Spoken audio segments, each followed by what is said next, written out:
Welcome back to another episode of Sound Pals Go to the Movies. This is another Throwback Thursday review, and today I will be reviewing the movie The King of Comedy. And just a fair warning, there's going to be spoilers up ahead, so you've been warned. Rupert Pupkin is a passionate yet unsuccessful comic who craves nothing more than to be on the spotlight, and to achieve this, he stalks and kidnaps his idol to make the spotlight for himself. So let's begin with my first pro. Despite initially failing at the box office with a budget of over 19 million and only making 2.5 million during its premiere, this film became a favorite among directors, actors, writers, and fans after being rediscovered later on. It offers the insight into acting styles, wardrobe choices, and the human tendency towards delusion. Also, it may have been ahead of its time, thus its initial failure in the box office. It eventually found success and new popularity after the release of The Joker with Joaquin Phoenix. Next pro, Robert De Niro's acting in The King of Comedy was different from his roles in Martin Scorsese's other films. He played a delusional stalker-ish character and did research by studying autograph seekers and stand-up comedians. He even befriended a famous superfan, Vinny Gonzalez, which he used to model his character after, but he did tell him beforehand. De Niro also watched stand-up comedy, and some say even performed at unknown venues to understand the experience of a failing comic. His portrayal of Rupert walked the line between audience hating Rupert and feeling pity for him without actually crossing over to each one, or without actually having the audience pass judgment on the character too quickly. Overall, De Niro's acting brought the character to life and thus made the movie. Next pro, the film blurs reality and Rupert's ideal life through visual and dialogue cues. Rupert ignores the straightforward no answers he gets throughout the movie, but instead creates his own world. This behavior highlights the dangerous refusal to accept rejection seen in some individuals with mental illness or obsession. Great example is when Jerry tells him to call his receptionist and make an appointment. Jerry is just telling him this to get rid of him, but Rupert instead hears that he got the shot to be on the show and all he needs to do is show up. Then ensues the multiple scenes of him getting strong no's, but still refuses to hear them out. This also shows a glimpse into the illness where some people can't or don't want to take a no for an answer, so they keep going further till they do something tragic. For example, super fans that end up in jail for their acts. Next pro, the script is nicely written, no extra parts that are unneeded, just the right amount of dialogue to make Rupert go from okay, this guy ain't that bad to when will this guy take the hint. Especially the scene that mirrors the Joker when Rupert believes he has a shot in dating the bartender Rita, just like Arthur believes he is dating his next door neighbor. But instead of us seeing at the end the real story in the Joker, in this film we actually see Rita interact with Rupert at the dinner and her giving gestures and lines that says otherwise, but Rupert doesn't hear them. He's still living his own fantasy in his own head. And now onto my cons. This con is not from the movie, but a con overall. It really sucks that it took this movie so long, and also for another one that was inspired by this movie, to bring light to the original film and then have people seek it out and say, yeah, this movie was okay. Could it have been that as movie fans, even when we kind of go with the flow, and if we hear something bad about movies, we follow the advice? And this is not the first movie to suffer from bad reviews or bad publicity, or just people not seeking it out, and then for later just to be rediscovered and be praised, just like Vincent van Gogh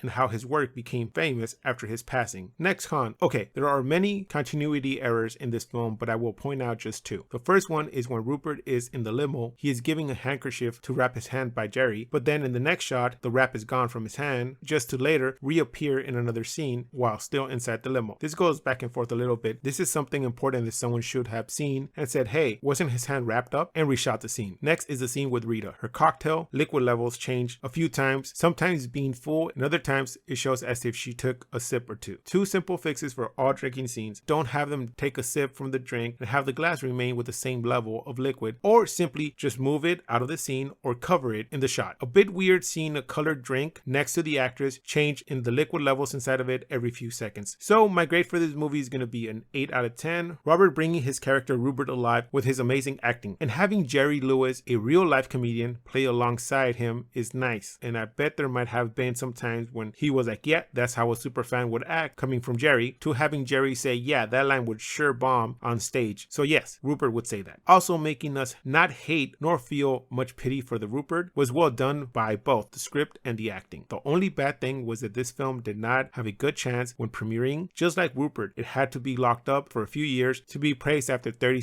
something years. So that does it for this review of The King of Comedy. Please join us next time where we're going to review Gremlins. But the most important rule, the rule you can never forget, no matter how much he cries, no matter how much he begs, never feed him after midnight. You got it? Sure, kid. Whatever you say. Please like, comment, and subscribe. You can find our social media links below. And like always, keep watching movies.